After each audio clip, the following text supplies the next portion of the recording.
agora reforçando e trazendo mais outros pontos sobre o que a gente viu, comparando a monitoria aleatória com a monitoria estratégica, temos aqui o seguinte, ó. Acompanha aí esse quadro.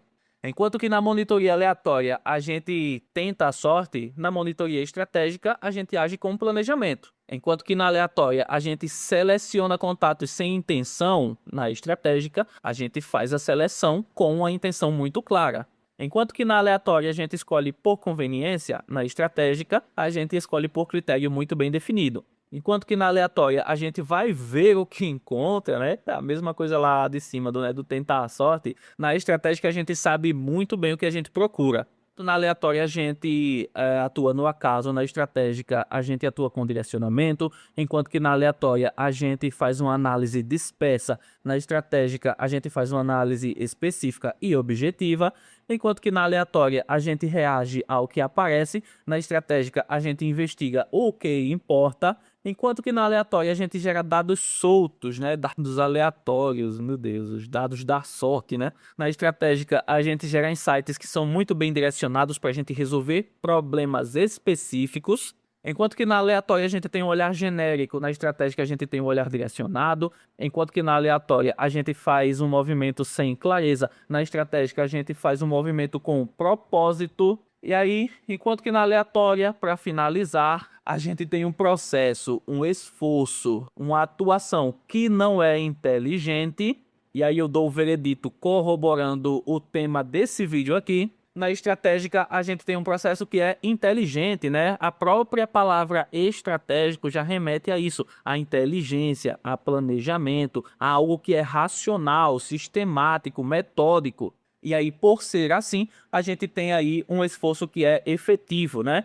Lembre-se que efetivo inclui o eficiente e inclui também o eficaz. A gente gasta pouca energia, a gente direciona, né, para fechar, direciona muito bem a nossa energia e a gente consegue atingir o objetivo esperado.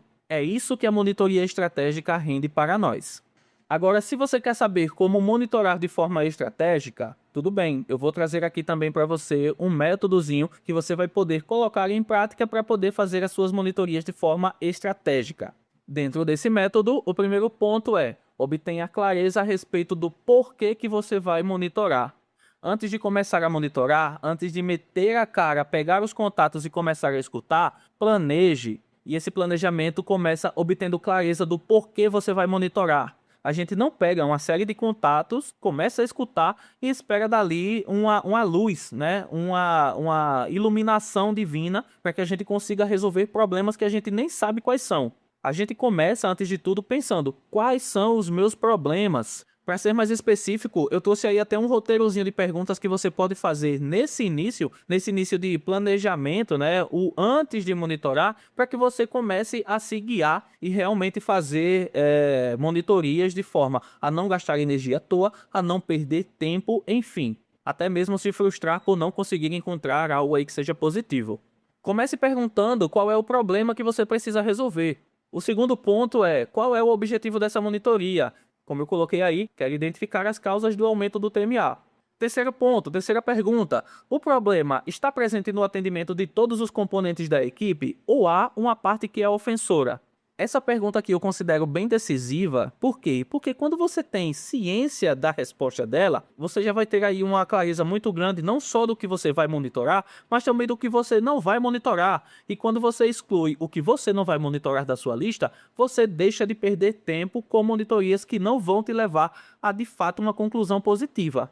Então, digamos que você pensou: não, né, esse problema aí não está presente no atendimento de todos os componentes. O problema decorre da performance de 4 componentes. Então, meu querido, agora você já tem um caminho muito claro, ainda mais claro do que antes, né, na verdade. Você vai focar nesses 4 componentes para identificar quais são as causas do TMA alto, certo?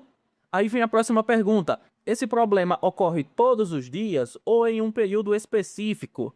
Aí quando você pega lá o relatório, você pega a base de dados, você identifica que esse problema ocorre entre sexta e segunda-feira, ou seja, praticamente ali, né, o fim de semana, início da semana. Além disso, ocorre especificamente no turno da manhã.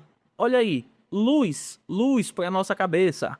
Agora a gente já sabe muito bem aonde ir. Eu vou pegar as ligações que têm o TMA acima da meta desses 4 componentes da minha equipe entre o período de sexta a segunda-feira no turno da manhã.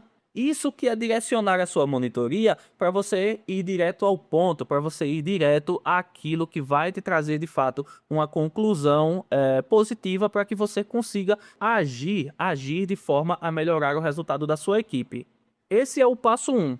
Tudo isso que eu trouxe aqui resume o passo 1, que é basicamente, como eu disse, né, lá em cima, obtenha clareza a respeito do que você vai monitorar. O segundo ponto desse método aí que eu trago para você é defina como você vai analisar. Como assim, Anderson? Aqui eu trago 2 caminhos possíveis para você, 2 caminhos que funcionam. Você vai escolher aquele que melhor atende aí a sua necessidade, aquele que melhor se aplica dentro da sua realidade. O primeiro caminho é o do checklist estruturado. E o que é isso? Você monta um checklist baseado nos principais pontos críticos já mapeados para a situação, e aí, com base nesse checklist, você avalia cada contato, observando justamente os critérios que foram colocados dentro do checklist. Uma dica que eu trago, né, é que esse modelo é bom quando você já tem hipóteses claras do que pode estar acontecendo. Então, digamos que já existe, né, um trabalho de monitoria feito há muito tempo, e aí esse trabalho, né, por ser registrado, por ser formalizado, tem lá todos os principais motivos, né, que levam, digamos que um TMA a estar alto, uma nota de qualidade a estar baixa, um recontato a acontecer. Você pega esses pontos que já estão mapeados e vai, então, analisar os atendimentos de acordo com esses critérios. É isso, basicamente, que é essa questão aí do checklist estruturado. Agora, se a sua realidade é diferente, não existe esses pontos mapeados, né? Não tem condições de fazer esse checklist, e você também não quer montar algo assim com base em hipóteses sem fundamento, você pode fazer uma análise aberta. Esse também é um caminho válido. Nesse caso aí, você escuta os contatos sem o checklist fechado, mas registrando todas as causas que são identificadas. Então, digamos que você pega uma ligação lá e você não tem esse checklist bem estruturado, você vai pegar essa ligação e ficar de olho em tudo que você entende que é causa do TMA alto. Supondo aqui um caso, né, de TMA alto. Se for, por exemplo, nota de qualidade, você vai fazer o mesmo, né, observando os pontos que, enfim, impactam nessa nota de qualidade. Se for recontato, a mesma coisa. Feito isso, você vai registrar todos esses pontos. Então, se eu monitorei uma ligação de TMA alto, identifiquei que essa ligação está ficando alto porque o atendente, digamos, não tem domínio das regras do produto, ele precisa buscar as informações durante o atendimento porque não tem na ponta da língua, ou então se eu identifico que ele tem alguma questão de problema de comunicação, ele é muito prolixo, né, vai e volta na mesma informação. Se eu identifico esses pontos, eu vou registrá-los, e aí vem o pulo do gato da questão.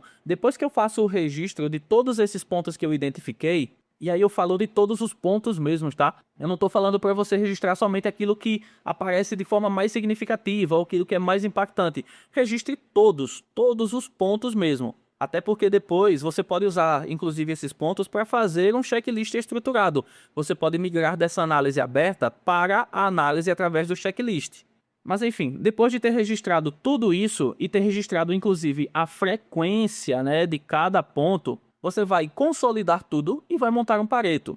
Ah, Anderson, eu não sei o que é um Pareto. Tá, já tem vídeo aqui no canal explicando o que é Pareto. Eu vou deixar ele aqui no card. Você vai estudar, vai ver o que é um Pareto e aí vai usar também dentro aí da sua análise, tá bom?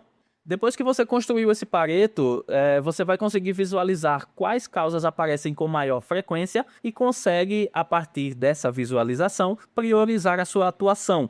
Isso vai possibilitar para você também, inclusive, sair do achismo. Esse processo que você faz, né, de trazer um Pareto para sua análise, vai te dar uma visão muito mais evidenciada, segura, fundamentada do que está acontecendo. Você vai conseguir identificar quais são as causas ali do seu problema e qual é a frequência com que essas causas aparecem. E a partir daí você consegue priorizar a sua atuação. Você não vai, por exemplo, dar um treinamento genérico, né, com base nesse achismo, quando o seu maior problema, na verdade, né, identificado aí com base nessa monitoria, Pareto, priorização, é, por exemplo, a dificuldade de comunicação. Então, vou dar um treinamento sobre boas práticas de atendimento, enquanto que a minha equipe já conhece tudo isso e o problema específico dela é uma questão de comunicação. ou uma questão com um procedimento operacional padrão específico. Entende? Esse é o ponto. Essa monitoria, esse processo, esse método que eu estou trazendo para você vai te possibilitar ter uma visão muito mais segura do problema. E aí, com essa visão mais segura, você vai conseguir agir de fato a resolver esses problemas. Você não vai ficar rodando, gastando energia, fazendo algo que não era necessário e aí, no final das contas, não ter o resultado esperado, certo? Só para a gente fechar o vídeo de hoje, então, o que a gente evita fazendo monitorias de forma estratégica? Eu já trouxe muita coisa aqui ao longo do vídeo, mas para a gente listar e deixar muito claro aqui os benefícios de fazer essa monitoria estratégica, como eu coloco aí, ó, você evita perder tempo ouvindo contatos que não tinham relação com o problema, você evita tirar conclusões com base em dados inseguros, imprecisos, você evita dar feedback impreciso e até gerar um problema com as pessoas, né? Imagina aí você dando feedback para a pessoa apontando um determinado problema para ela, quando aquilo não é um problema para ela. A pessoa certamente vai ficar com a sensação de injustiça, né? Ou de que você não sabe o que está fazendo. Você evita uma situação constrangedora dessa também, né? Além disso, você evita criar plano de ação sem efetividade, você evita analisar interações que estavam dentro da normalidade, você evita aplicar treinamentos genéricos, você evita desgastar a equipe sem necessidade, inclusive aquela questão do feedback, né, ou com tanto treinamento genérico sem necessidade.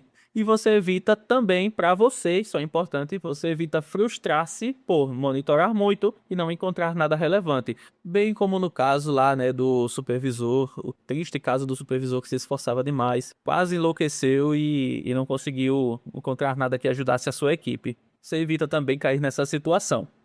E aí o que eu ganho fazendo monitorias de forma estratégica, esse é o grande ponto, quando eu monitoro com intenção, eu não só encontro a causa mais rápido, eu também evito desperdício de tempo, evito desperdício de energia e evito desperdício de credibilidade. Você evita perder a sua credibilidade com a sua equipe, com a sua gestão, com as áreas de apoio, com a empresa como um todo, e aí você tem muito mais chances, né, de crescer dentro da sua função, quem sabe ganhar uma promoção, né, crescer dentro da sua área, enfim.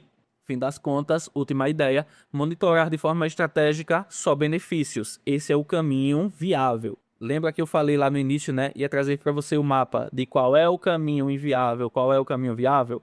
Pronto, monitorar de forma estratégica, já disse, repito, ressalto, grito para todo mundo, é o caminho viável. Monitorar de forma aleatória só vai trazer prejuízo para você. Não faça isso, pelo amor de Deus, beleza? Então é isso, gente. Com esses pontos, né, com essas considerações finais, eu fico por aqui. Espero que você tenha gostado do vídeo. Agradeço por você ter chegado aqui, ter assistido esse vídeo até esse ponto. Se você gostou do vídeo, eu peço que você deixe aí a sua curtida. Inscreve-se também no canal, ativa o sininho de notificações, porque assim você não vai perder nenhum vídeo novo aqui do canal. Se você tiver alguma dúvida, algum ponto a acrescentar, deixa aí nos comentários. Compartilha esse vídeo com alguém que você acha que precisa conhecer esse tema. E é isso, vou ficando por aqui, a gente vai se vendo nos próximos vídeos aqui do Questões da Qualidade. Forte abraço e sucesso aí com as suas monitorias.